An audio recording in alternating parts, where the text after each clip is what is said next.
ইবাদত হবে কার জন্যে? কিন্তু আমার দেশের অনেক মুসলমান ভাই বাবা মা বোন আছে যারা আল্লাহর ইবাদতের পাশাপাশি আবার গায়রুল্লাহর নামেও সিজদা করে, আছে না নাই? লা তাত্তাখিযুল কুবুর মাসাজিদা। আল্লাহর নবী হাদিসের মধ্যে বলেন, শোনো, দুনিয়ার কোনো মানুষ কোনো বাজারে কোনো মাজারে কারো কবরে গিয়ে সিজদা করা যাবে? আরো জোরে বলেন, লা তুশরিকু বিল্লাহ।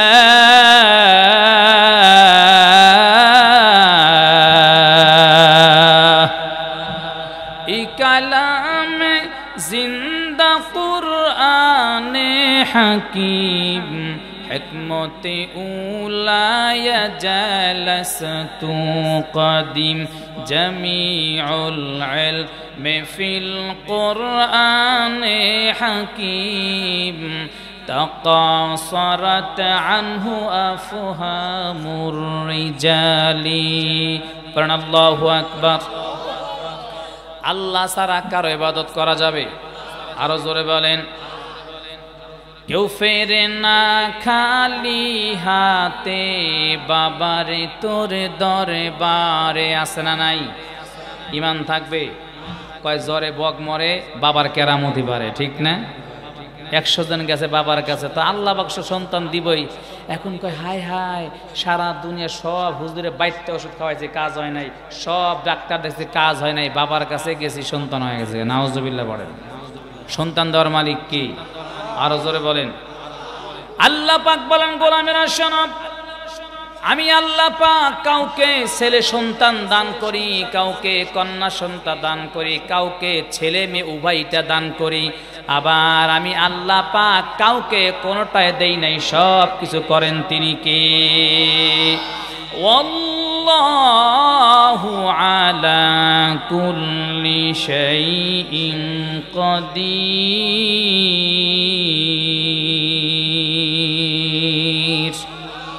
সব ক্ষমতার মালিক কে? আরো জোরে বলেন, সব কিছু করেন কে? তাহলে সব যদি আল্লাহ করে, অনেক ভাইরা বাবাজিরা বিভিন্ন বাবার দরবারে যান, আমি আপনি যাবেন কি যাবেন না সেটা আপনার ব্যাপার, কিন্তু আমার পরামর্শ হলো এমন কোনো যদি দরবার থাকে যেই দরবারে গেলে আপনারে সেজদা করা হয়। আমি গত 2 দিন আগে ফেসবুকে দেখলাম জনপ্রিয় একটা বক্তা আছে গিয়াসউদ্দিন তাহেরি, সেই গিয়াসউদ্দিন তাহেরি ভাইকেও দেখলাম কিছু মানুষ সরাসরি তার পায়ে সেজদায় পড়ে গেছে। নাউজুবিল্লাহ। লা তুশরিকু বিল্লাহ ইন্নাশ শিরকা লাযুলমুন আযীম। আল্লাহ পাক বলেন, শোনো, কোনদিন কোন মানুষকে সেজদা করবা না, পায়ে লুটে পড়বা না, এটা হলো কার? আল্লাহর কাছে সবচেয়ে বড় শিরিক গুনাহ, ঠিক না ঠিক? এই জন্য মুসলমান বাবাজি এত আবেগ আর বিবেক দিলে হবে না।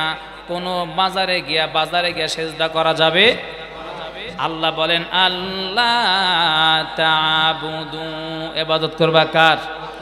আরো জোরে বলেন, আমি আল্লাহ ছাড়া গায়রুল্লাহর নামে সেজদা করা যাবে না, মান্নত করা যাবে না। অনেক ভাইয়েরা, অনেক মা বোনেরা অনেকেই মাজারে যান, বিভিন্ন দরবারে যান, মান্নত করেন, আল্লাহ আমার সন্তানটা মুসিবতের মধ্যে পড়ে গেছে, সন্তান যদি সুস্থ হয় তো অমুক বাবার মাজারে একটা বকরি দিব, বলি নাউজুবিল্লাহ। দুনিয়ার কোনো মাজারে কোন বাবার দরবারে মান্নত করা হালাল না হারাম? আর জোরে বলেন, আরেকটু আওয়াজ করে বলেন। বাবার দরবারে মাজারে কোনো মান্নত করা যাবে না, মান্নত হবে একমাত্র কার জন্যে? আর জোরে বলেন, কারণ আমার আপনার সুখে দুঃখে যিনি পাশে আছেন তিনি কে? আমাদের ভালোবাসা সবই যেন হয় মহান রবের জন্যে, আমাদের ভালোবাসা সবই যেন হয় মহান রবের জন্যে, রাঘব খিনাগুলো তাও যেন হয় শুধু প্রভু তোমার জন্যে। মান আহাব্বা লিল্লাহ ওয়া আবগাদা লিল্লাহ ওয়া আ'তা লিল্লাহ ওয়া মানাআ লিল্লাহি দা ফাকাদ ইস্তাকমালাল ঈমান। আমাদের ভালোবাসা সবই যেন হয় মহান রবের জন্যে। মারহাবা বলেন। কষ্ট হচ্ছে? বিরক্ত হচ্ছেন? সুবহানাল্লাহ পড়েন। তার ইবাদত হবে কার? আরো জোরে বলেন। যা কিছু হবে ইবাদত নামে সব হবে কার জন্যে?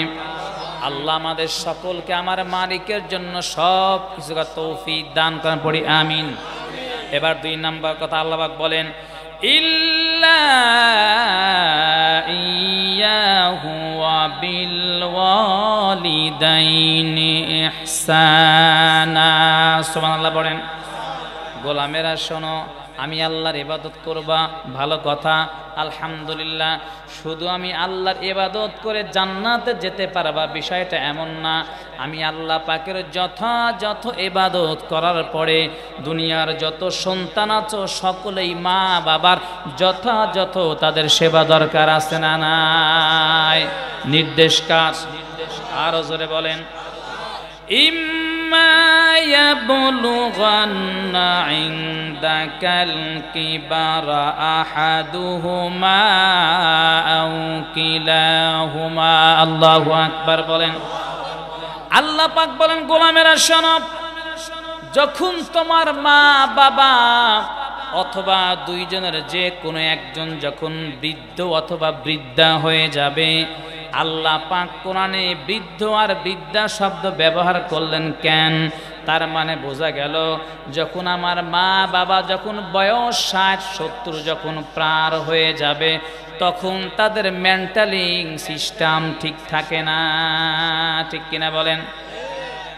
গোলামেরা শোনো, যখন তোমার মা বাবা অথবা দুইজনের একজন যখন বৃদ্ধ অথবা বৃদ্ধা হয়ে যাবে তখন তোমরা কি করবে?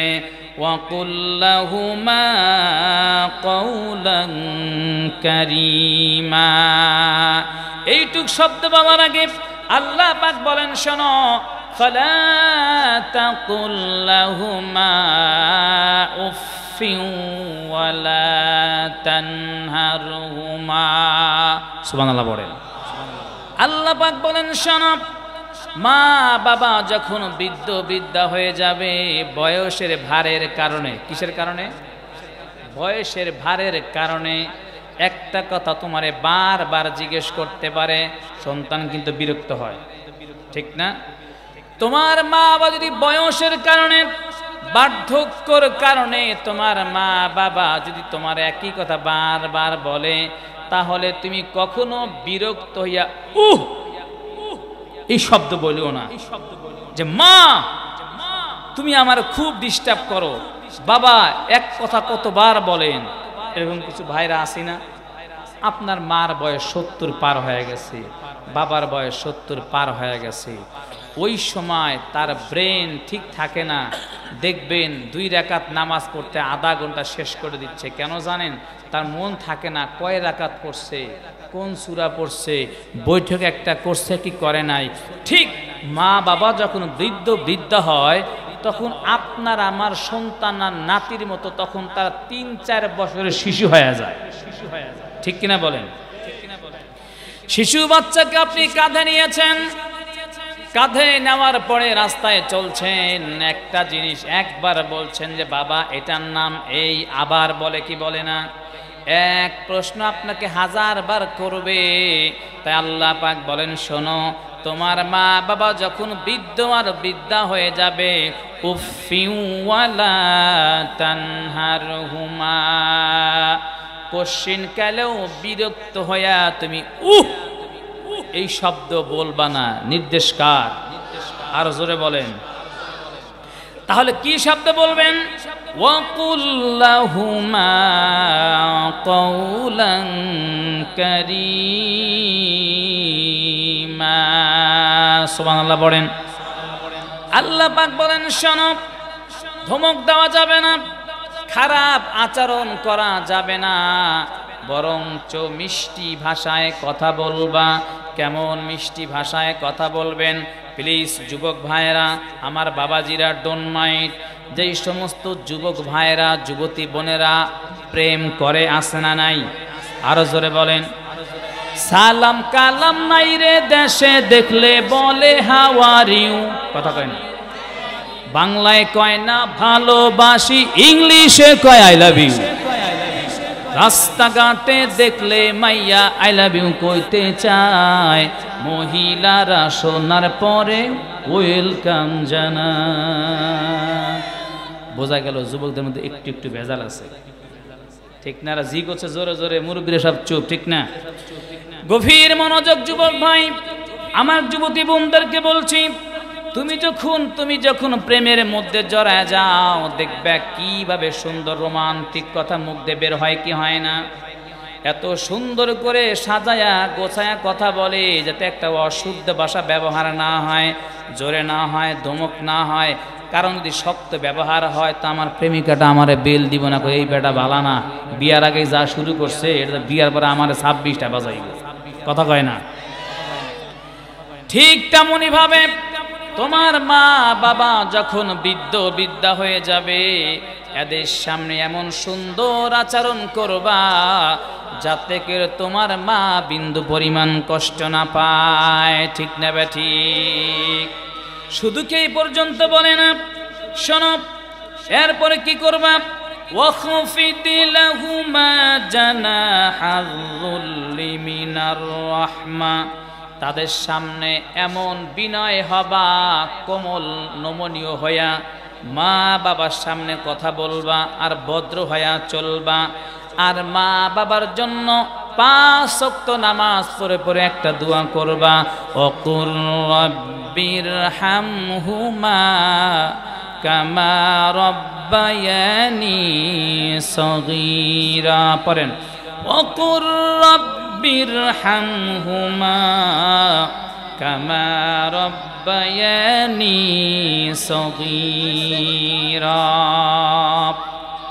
আয় আল্লাহ, আমি যখন ছোট্ট ছিলাম, আমার মা আমার বাবা আমার জন্য যতটা কষ্ট করেছেন, ভালোবাসা দিয়েছেন, আল্লাহ আমার মা বাবা যখন বৃদ্ধা হয়ে যাবে, তুমিও তাদেরকে তোমার রহমতের কোলে লালন পালন করিও। বলি সুবহানাল্লাহ।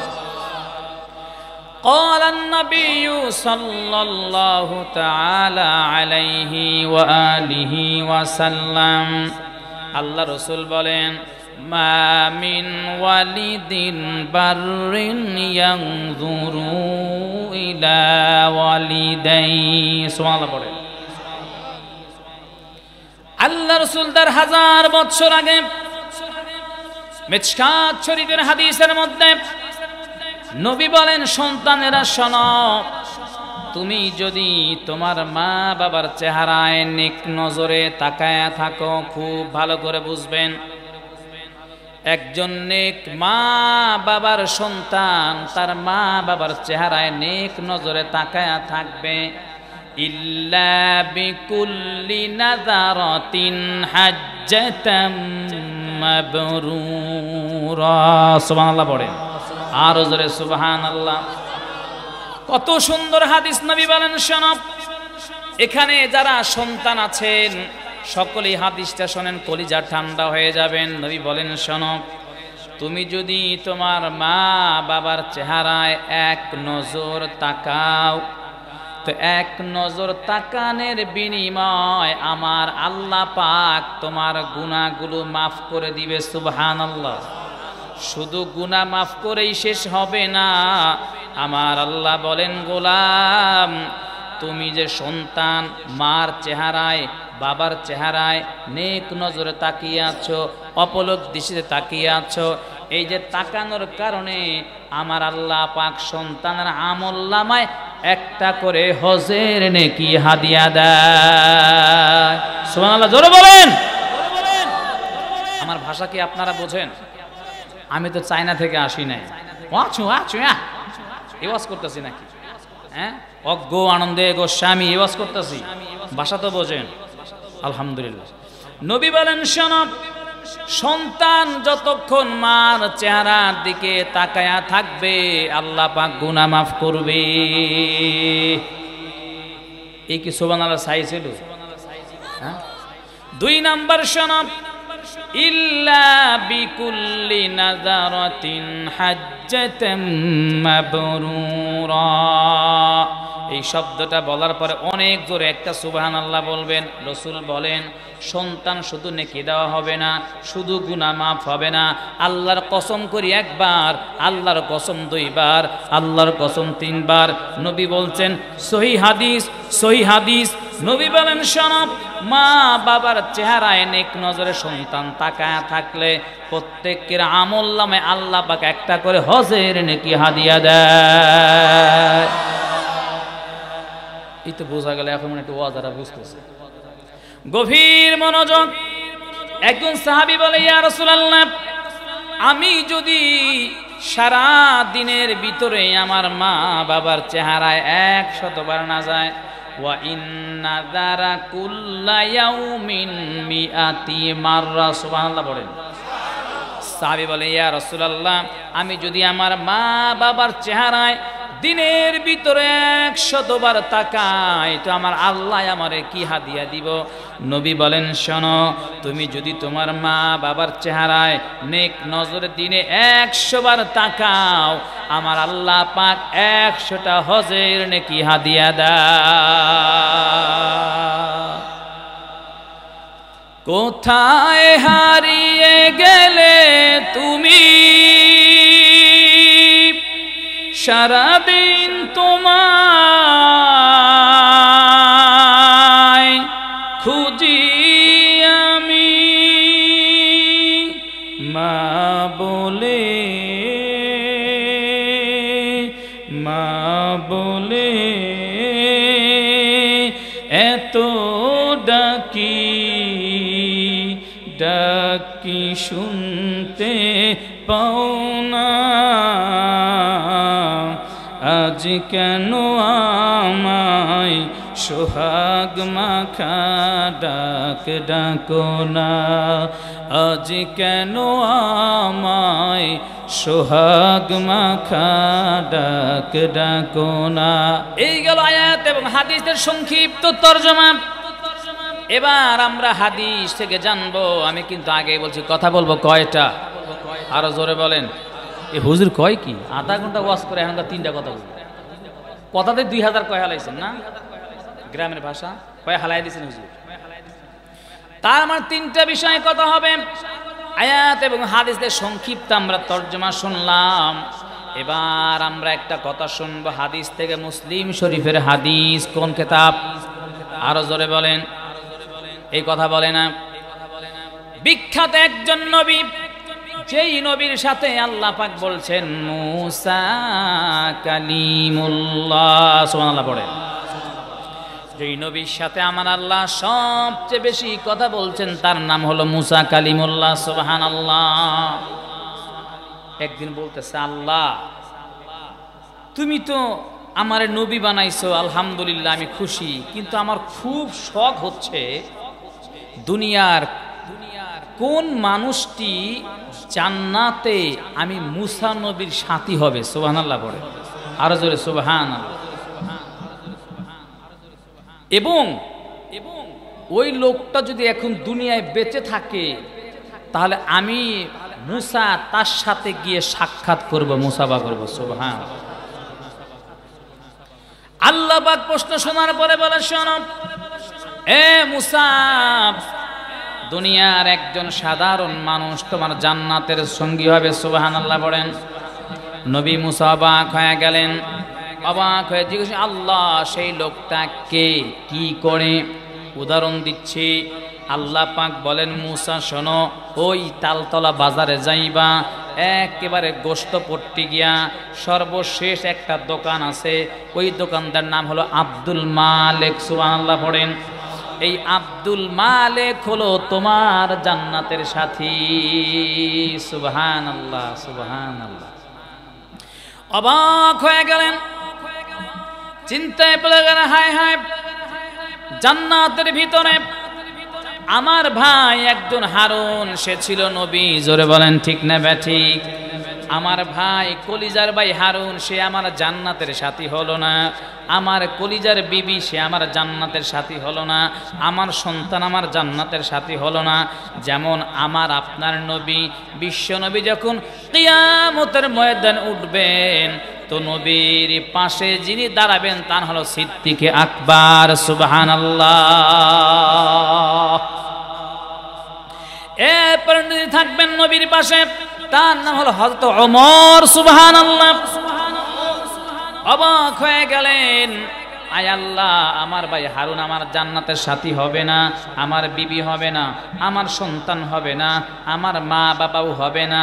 আয় আল্লাহ, কে ওই সৌভাগ্যবান ব্যক্তি যে জান্নাতে আমি মুসা নবীর সঙ্গী হবে? সুবহানাল্লাহ। অবাক করার কথা না? গভীর মনোযোগ আমার দিকে তাকান। পয়গম্বর এবার হাঁটি হাঁটি পা পা করে এখান দিয়ে ব্রিজ হয়ে বারোইপাড়া ফেকনেশার হয়ে উনি তালতলা বাজারে ঢুকলেন। উদাহরণ দিচ্ছি। এবার বাজারে গিয়া দেখে অনেক ভাইরা কসাইয়ের কাজ করে, গরুর গোশ বিক্রি করে। সর্বশেষ একটা গরুর গোশ বিক্রেতা আছে, লোকটা একেবারে কালো, চেহারাটা খুব সুন্দর না, একেবারে খাটো একটা মানুষ। মুসা পয়গম্বর আশ্চর্য হয়ে গেলেন, আল্লাহ, এই লোকটা সাধারণ একটা মানুষ, সে কোন আমলের বিনিময় আমি পয়গম্বর মুসা আর জান্নাতের আমার সঙ্গী হবে? আল্লাহ পাক বলেন যে এত কথা না বইলা তুমি যাও, তার কাজকর্ম দেখো। এবার পয়গম্বর মুসা দীর্ঘক্ষণ সময় এই কসাইয়ের পাশে দাঁড়ায় দাঁড়ায় দেখলেন আল্লাহর বান্দা গরুর গোশ কেটে কেটে বিক্রি করতেছে। সময় শেষ হয়ে গেল। যখন গোশত বিক্রি করা শেষ, সবচেয়ে ভালো গোশ সিনার গোশত, ঠিক কিনা বলেন? কিছু গোশতরে ছোট্ট ছোট্ট গরু কেটে একটা গামছার মধ্যে পোটলা বানায়া ওই আল্লাহর বান্দা বাসায় রওনা হইলেন। মুসা পয়গম্বর কোনো কথা বলে না, একদম পিছে পিছে আস্তে আস্তে রওনা হইলেন।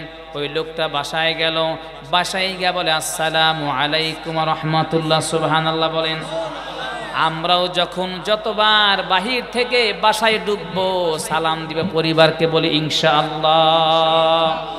ওয়া তুসাল্লিমু আলা আহলিহা। আল্লাহ পাক বলেন, শোনো, যতবার বাহির থেকে ঘরে ঢুকবা সালাম দেওয়া ওয়াজিব করে দিয়েছেন তিনি কে? বাসায় গিয়ে সালাম দিবেন তো ইনশাআল্লাহ? আরে হুজুর, হারা জীবন বইরে একটা সালাম দেই নাই, হ্যাঁ আজকে কি আমারে গেলে বেল দিব? আরে সালাম দা দেখেন আপনারা বুকে জড়ায় নিব। সুবহানাল্লাহ বলেন। গভীর মনোযোগ। মুসা পয়গম্বর বাহিরে দাঁড়ায় রইলেন। ওই কসাই আব্দুল মালেক সালাম করলেন। মা, তার ঘরের মধ্যে একটা মা রয়েছে, মার বয়স প্রায় 100 বছরের উপরে। পড়ি আল্লাহু আকবার। বয়সের ভারে মা আস্তে আস্তে একেবারে ছোট হয়ে গেছে। দেখবেন মানুষের যখন বয়স বাড়ে উচ্চতা বাড়ে না কমে? কথা বলে না? চামড়া কি তাজা হয় না লুজ হয়? আরো জোরে বলেন, ঠিক না ব্যাঠিক? আস্তে আস্তে হাত পা গুলো ছোট হয়ে গেছে। মা বিদ্যা সুন্দর করে খাটের মধ্যে শুয়ে আছে। সালাম দেওয়ার পরে বলে, মা, আমি তোমার সন্তান আব্দুল মালেক আসছি। সালাম দিয়ে কথা শুরু করে নাই, দেখে মা ঘুমায় আছে কিনা। মা যদি ঘুমিয়ে থাকে সন্তান মাকে ডাকে না। সুবহানাল্লাহ। কারণ মা তো আমার বৃদ্ধা হয়ে গেছে, আমার মার সব সময় ঘুম হবে না। মা যদি জেগে থাকে তাই মারে আর জাগাবো না, মা যদি আমার সজাগ থাকে তাই মার সাথে কথা বলবো, মা যদি ঘুমিয়ে থাকে তো আমার মা যখন ঘুম থেকে উঠবে তখন আমি কথা বলবো। সুবহানাল্লাহ। এটাই তো বাস্তব, ঠিক কিনা? গভীর মনোযোগ। পয়গম্বর মুসা বাইরে দাঁড়ায় রইছেন, দেখতেছে জান্নাতি লোকটা আমার যেই জান্নাতের সঙ্গী হবে, এই লোকটার স্পেশাল কি আমল আছে যে আমলের বিনিময় সে আমার জান্নাতের সফর সঙ্গী হবে, আমার পাশাপাশি সে বসবে। সুবহানাল্লাহ। এবার দেখে মা রাতের বেলায় ঘুম থেকে উঠছে, সুন্দর করে মুখটা ধুইয়া দিছে। মুখটা ধুয়ে দেওয়ার পরে ওই যে গোশতগুলো আনছিল আরো ছোট্ট ছোট্ট টুকরা করে করে রান্না করলেন। রান্না করে নিজে সুন্দর করে মার থোতার নিচে হাত দিয়ে আরা খাদ্য মারে খাওয়ায়, আর ডাকতে বলে, মা আমি তোমার একজন গরিব সন্তান, তোমার আমি পোলাও কুরমা খাওয়াইতে পারি না, তোমার জন্য রসমালাই আঙ্গুরের বেদনা খাওয়াইতে পারি না গো মা, আমি তো কষায়ের কাজ করি মা, এই জন্য তুমি মনে কষ্ট নিও না।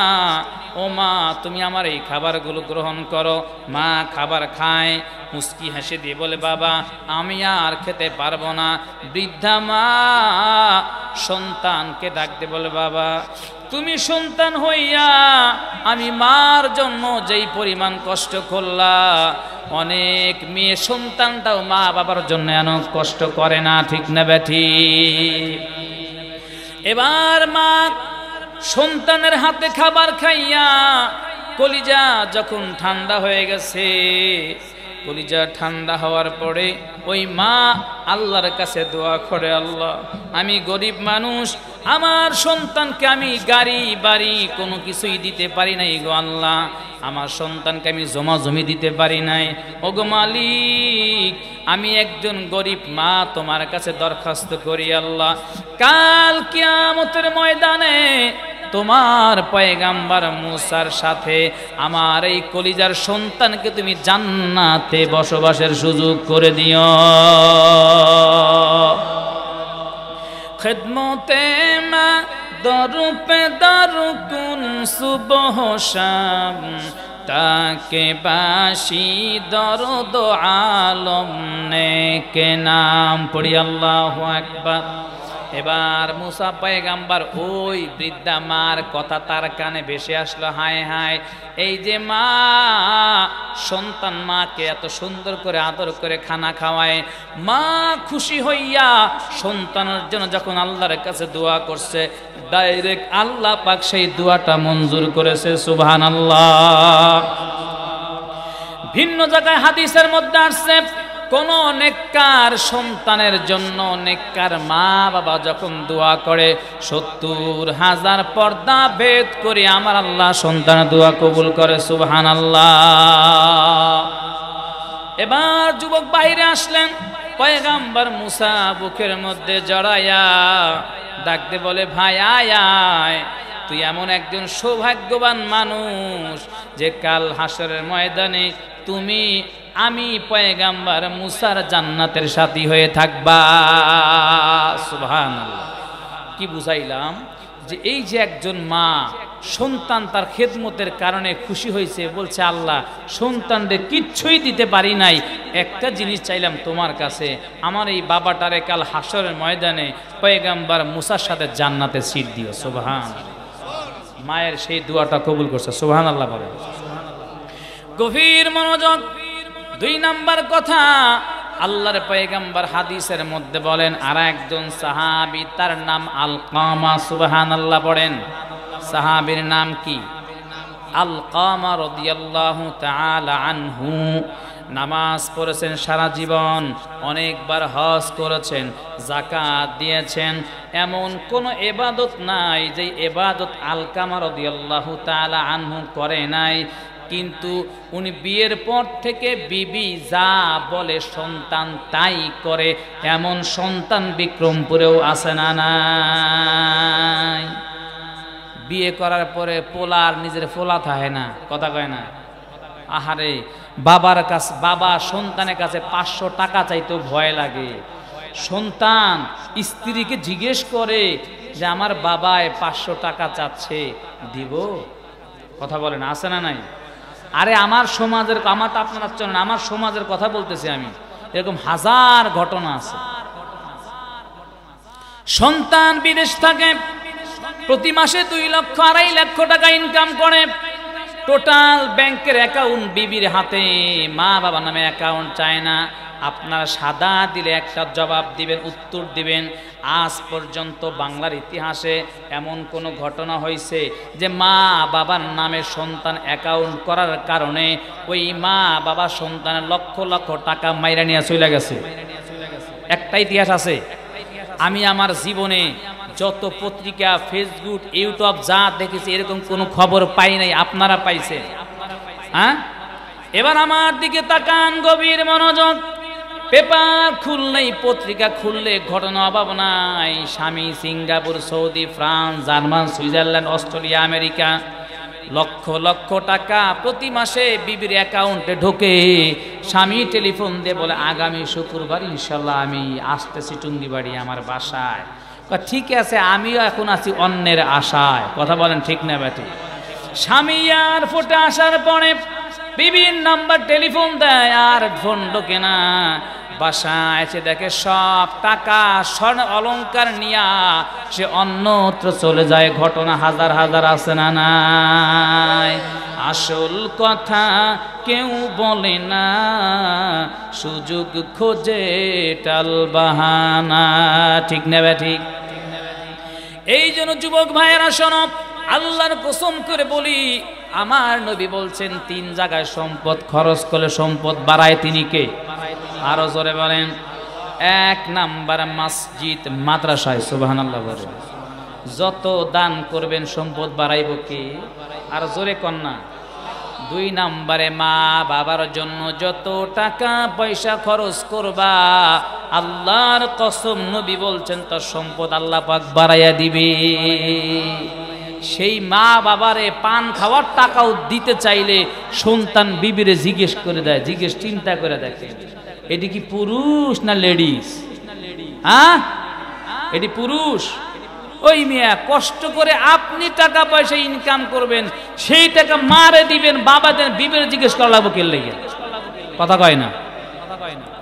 এই জন্য আপনারা মুন্সিগঞ্জের মুসলমান শতকরা 50 জন বিদেশ থাকেন, আল্লাহর ওয়াস্তে বলি বিবিরে ভালোবাসবেন, প্রাণ ভরে ভালোবাসবেন, কোনো বাধা নাই।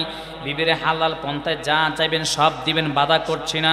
কিন্তু আল্লাহর ওয়াস্তে আমি আপনার প্রতিবেশী, এখন আমি আলেম হিসাবে আপনার একটা পরামর্শ দিয়ে যাই। এতগুলো মানুষটা আমি বলছি, যার মা বাবা বেঁচে আছে, মা বাবা যখন টাকা চাইবে তখন দিবে, বিষয়টা এমন না। মা বাবা টাকা না চাইলেও টাকা দিবে, এটা হলো বুদ্ধিমান সন্তান। ঠিক না ঠিক? গত 6 দিন আগে আমার বাবা সিরাজগঞ্জ থেকে আমার এই বারোইপাড়া আসছে বেড়াইতে। আমি আসার আগে আমার বাবা কিন্তু আমার বয়ান শুনতেছে, এখন 2000 টাকা দিছে আমার আব্বুকে। আমি বাবারে নিয়ে আসছি, সব কিছু করছি। আজকে আমার সকালে মন বলল যে আব্বার আর কিছু টাকা দেওয়া দরকার, বা সকালে আমি মানি ব্যাগ থেকে 500 টাকা বাইকের আব্বার হাতে দিলাম। এখানে আমার বারোইপাড়া প্রায় 30-40 জন মুসল্লি আছে, প্লাস মেম্বারও আছে। তার মানে কথাটা আমি বুঝাচ্ছি যে সত্য না মিথ্যা। আমার বাবা আজ পর্যন্ত জীবনে কোনোদিন আমার কাছে টাকা চায় নাই। বলছে আমি টাকা চাবো কেন সন্তানের কাছে? কেমন সন্তান হইলাম আমরা যে আমার বাবা আমার কাছে টাকা কেন চেয়ে নিবে? আমার কাছ থেকে টাকা, সে তো আমার কাছে ধার পায় না, টাকা চেয়ে নিবে। এই জন্য মা পান খায়, বাবা পান খায়, টুকটাক খরচাপাতি আছে, মা যেন আপনার কাছে চাওয়া লাগে না। তখন জানেন, আমি শুনছি অনেক ঘটনা, অনেক বাবার জীবনে এমন আছে, বলে হুজুর বলেন তো, আমি বাবা হইয়া, আমি মা হয়ে সন্তানদের বলবো যে আমারে 500 টাকা দে, এটা একটা যুক্তিসঙ্গত কথা হতে পারে? বলেন তো, কেন আমার মা আমার বাবা আমার কাছে টাকা চাইবে কেন? বলেন। এই জন্য আজকের এই মাহফিল সার্থক হবে ইনশাআল্লাহ। আমি বলবো, এখানে যাদের মা আছে, বাবা আছে, মা বাবার টাকা চাওয়ার আগে কে কে দিবেন? হাত দেখান। লিল্লাহে তাকবীর। বলেন যে আল্লাহ, আজকের পর থেকে আমার মা আমার বাবা টাকা চাওয়ার আগেই আমি টাকা দিব ইনশাআল্লাহ। হাত নামান। যার বাপ মা নাই হাতে টেনশন নাই, আপনি মা বাবার জন্য দান করবেন, সুবহানাল্লাহ পড়েন। কি করবেন? দান করবেন, ঠিক কিনা বলেন? মুসলমান বাবা, যুবক ভাইরা, গভীর মনোযোগ। আলকামা রাদিয়াল্লাহু তাআলা আনহু স্বপ্নে কামল করছেন, কিন্তু বিয়ে শাদী করার পরে বিবি যা কয় তাই শোনে। এই জিনিসটা মার কাছে ভালো লাগলো না।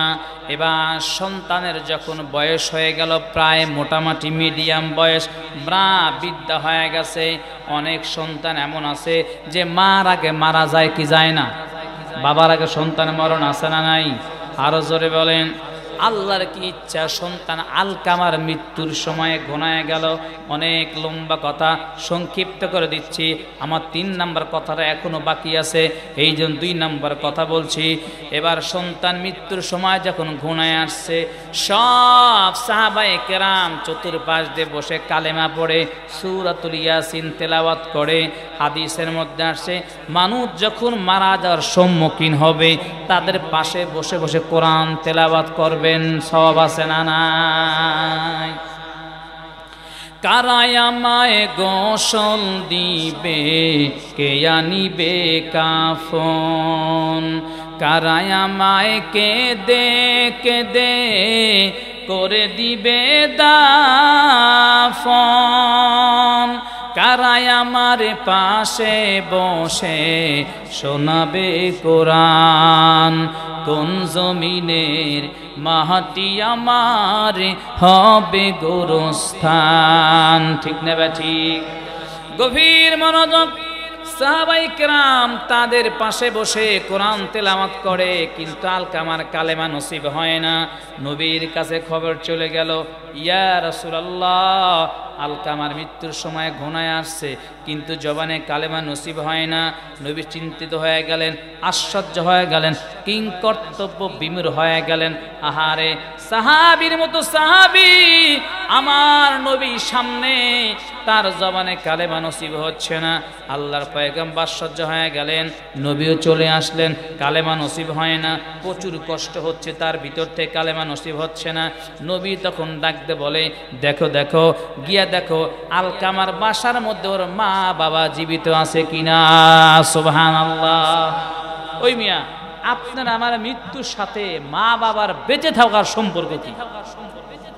গভীর মনোযোগ।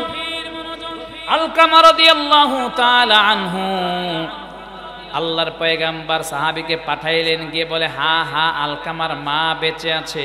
নবী বলেন, আমার মন বলে আলকামা মনে হয় মাকে কষ্ট দিয়েছে, মাকে কষ্ট দেওয়ার কারণে মৃত্যুকালে কালেমা নসিব হয় না। পড়ি নাউযুবিল্লাহ। রিজার রাব্বি ফি রিজাল ওয়ালিদাইন ওয়া সাখাতা রাব্বি ফি সাখাতিল ওয়ালিদাইন। পড়ি আল্লাহু আকবার। আমার নবী হাদিসের মধ্যে বলেন, সন্তানের উপর যদি মা বাবা খুশি থাকে, ওই সন্তানকেও ভালোবাসেন তিনি কে? আর মা বাবা যদি সন্তানের উপর নারাজ থাকে, তো ওই সন্তানের উপর নারাজ থাকে আরেকজন, তিনি কে? নবী বললেন, শোনো শোনো, যাও আলকামার মাকে গিয়া বলো, তোমার সন্তান মারা যাচ্ছে, তোমার সন্তান কি তোমার সাথে কোনো খারাপ ব্যবহার করছে? বলে, হ্যাঁ হ্যাঁ, আমার সন্তান খারাপ ব্যবহার করেছে, এই জন্য আমি আমার সন্তানকে মাফ করব না। নবী তখন ডাকতে বলে, আলকামার মা, তুমি যদি তোমার সন্তানকে ক্ষমা না করো, তো কালেমাও নসিব হবে না। আর কালেমা যদি নসিব না হয়, মুসলমানের জবানে মৃত্যুর সময় ও জান্নাতেও ঢুকতে পারবে না। ঠিক না ঠিক? মা, আপনি ওকে মাফ করে দেন। বলছে, না, আমি আমার সন্তানকে মাফ করব না। এবার নবী বলেন, সাহাবীরা শোনো, আল্লাহর কসম করে বলি, ওর মা ওকে যদি ক্ষমা না করে, ওর জবানে কালেমা নসিব হবে না। আর কালেমা বিহীন যদি আমার আপনার মৃত্যু হয়, সোজা যাওয়া লাগবে জাহান্নামে। ঠিক নেবে ঠিক? তাই নবী বললেন, শোনো, জাহান্নামের আগুনে পোড়ানোর চাইতে তোমরা যাও যাও লাকড়ি নিয়ে আসো। সব লাকড়ি নিয়ে আসলো। আশাবার নবী বলেন আগুন ধরায়া দাও, আলকামার জাহান্নামে পোড়ায়া দেই। এই খবর যখন মার কাছে চলে গেছে, হায় হায় আমার সন্তান আলকামার জবানে কালেমা বের হচ্ছে না, তাই নবী লাকড়ি দিয়ে আমার সন্তানকে আগুনে জ্বালায় দিবে। না না, আমি মা হয়ে সহ্য করতে পারি না। ডাকতে বলে নবী আমি আমার সন্তান আলকামাকে মন থেকেই ক্ষমা করে দিলাম। সুবহানাল্লাহ। দেখেন মায়ের দুয়ার কত পাওয়ার। যখন এই কথা বলছে নবী সাহাবীকে ডাকতে বলে যাও আলকামা যেই রুমের মধ্যে আছে গিয়া দেখো কি হালাত। সাহাবী দৌড়ায় গিয়া দেখে আলকামা জবানে পড়তেছে লা ইলাহা ইল্লাল্লাহু মুহাম্মাদুর রাসূলুল্লাহ। সুবহানাল্লাহ। গভীর মনোযোগ। মা যখন সন্তানরে ক্ষমা করে দিয়েছে, আল্লাহ পাক সাথে সাথে সন্তান আলকামার জবান থেকে কালেমা বের করে দিয়েছে। এই জন্য দুইটা কথা গেল। তার মানে আগে যেটা বললাম, মার সাথে ভালো ব্যবহার করলে, মা বাবার যত্ন করলে, মার দুয়ায় সন্তান কোটিপতি হয়, জান্নাতে নবীর সাথী হয়। ঠিক না বে ঠিক? দুই নাম্বার উদাহরণ দিয়ে বুঝাইলাম, মারে কষ্ট দিবা, বাবারে কষ্ট দিবা, আল্লাহর কসম করে বলি দুনিয়াতে আর যত টাকার মালিক হও না কেন, মৃত্যুকালে কিন্তু কালেমা নিয়ে কবরে যেতে পারবি না। ঠিক না বে ঠিক? মার কলিজায় আঘাত দিলে খোদা সহে না, আল্লাহ নবীজির দয়া তারা পাবে না। ঠিক না বে ঠিক? এই জন্য মা বাবার কষ্ট দেওয়া যাবে? আরো জোরে বলেন। আল্লাহ পাক আমাদের সকলকে যার যার মা বাবা আছে, আল্লাহ পাক মৃত্যু পর্যন্ত মায়ের হক আদায় তৌফিক দান করে। কয়টা কথা বললাম? এবার 3 নম্বর কথা, قال النبي صلى الله عليه وسلم من بنى لله مسجدا بنى الله له بيتا في الجنة। সুবহানাল্লাহ পড়েন আরো জোরে সুবহানাল্লাহ। অনেক মজার হাদিস। বিশ্বনবী বলেন শোনো, কেউ যদি আল্লাহর সন্তুষ্টির জন্য আল্লাহর ঘর মসজিদ বানায়, আল্লাহ পাক ওই ব্যক্তির জন্য জান্নাতে ঘর বানায়। সুবহানাল্লাহ বলে। আবার হাদিসটা শোনেন, মান বানা লিল্লাহি মাসজিদান বানাল্লাহু লাহু বাইতান ফিল জান্নাহ। সুবহানাল্লাহ বলেন।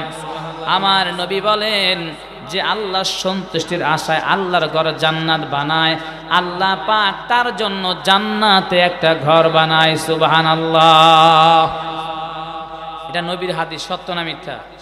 আরো জোরে বলেন। গভীর মনোযোগ। এই হাদিস শুনলেন একজন বাদশা, তার নাম হারুনুর রশিদ। নাম কি? জোরে বলেন। হাদিস শোনার পরে কলিজা ঠান্ডা হয়ে গেল। এলাকার মধ্যে ঘোষণা করে দিলেন, আমি একটা আল্লাহর ঘর মসজিদ বানাবো, কেউ টাকা পয়সা দিতে পারবি না, শুধু আমি এককভাবে আল্লাহর একটা ঘর বানাইতে চাই, যাতে করে আমার আল্লাহ আমার জন্য জান্নাতে একটা ঘর বানায়। সুবহানাল্লাহ। সারা এলাকায় মাইকিং হওয়ার পরে,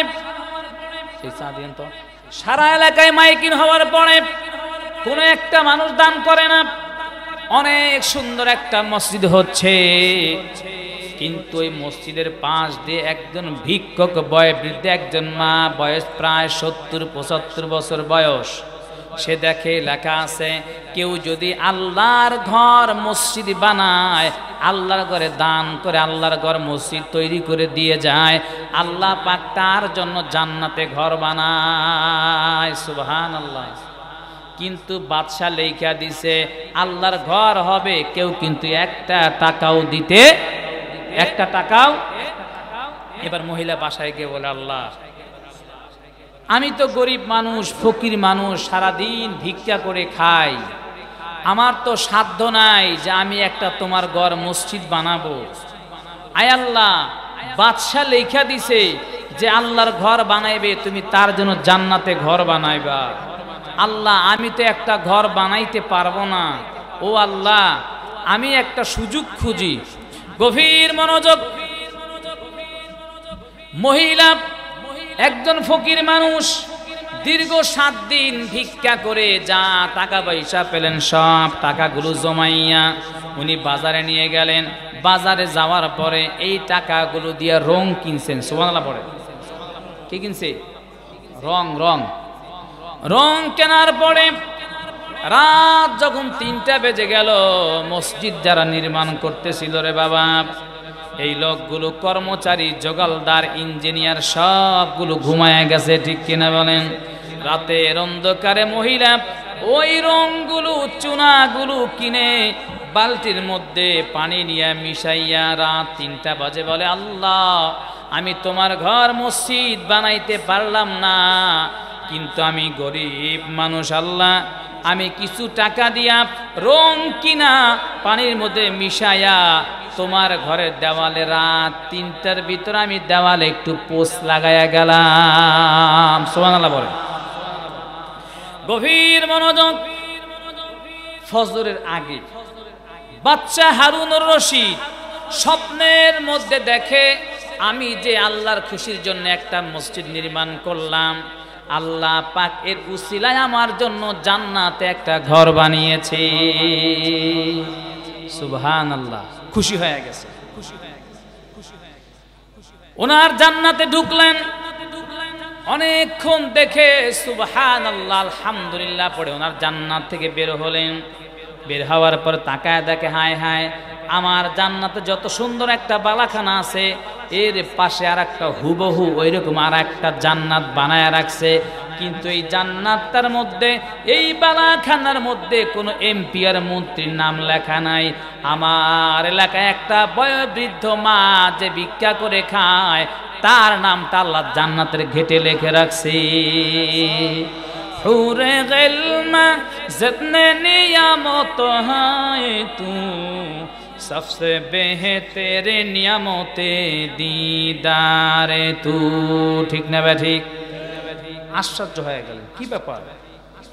আমি বাদশা, কোটি কোটি টাকা দিয়ে আল্লাহর ঘর মসজিদ বানাইলাম, আমারে আল্লাহ জান্নাতে বালাখানা দিছে, ঠিক আছে, কিন্তু এলাকার একটা ফকির ভিক্ষুক, ওরে জান্নাতের মধ্যে আমার মতো সেম টু সেম আল্লাহ একটা বালাখানার মালিক বানাইলেন।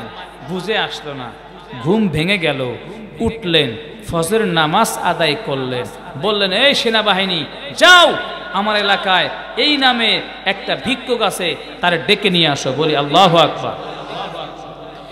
মহিলা আসার পরে ভয় পেয়ে গেলেন। ডাকতে বলে, ও বাচ্চা হারুন, আমি কি কোনো অন্যায় করছি? থরথর করে কাঁপে, আমার কি লেগে ধরে নিয়ে আসছেন? এই সবাই কথাটা শোনেন। মহিলা থরথর করে কাঁপে। বাচ্চা বলে, মা ভয় পেও না, মনে কষ্ট নিও না, তোমার আঘাত করার জন্য আমি এখানে আনি নাই। মা তুমি দেখছো আমার বাড়ির সামনে অনেক সুন্দর একটা আল্লাহর ঘর বানাইতেছ? বলে হ্যাঁ, আজকে রাতে স্বপ্নের মধ্যে দেখছি আমার আল্লাহ খুশি হইয়া আমার জন্য জান্নাতে একটা ঘর হাদিয়া দিয়েছে। কিন্তু মা শোনো, আশ্চর্য হয়ে গেলাম, আমার জান্নাতটার মতোই তোমাকে আল্লাহ একটা জান্নাতে ঘর, তোমার নাম লেখা আছে যে এলাকার ফেকনেসারের অমুক একটা ভিক্ষুকের নাম লেখা আছে জান্নাতের গেটের ভিতরে। এই বৃদ্ধ মা, তুমি কি আল্লাহর ঘর মসজিদ বানাইছো? বলে না না।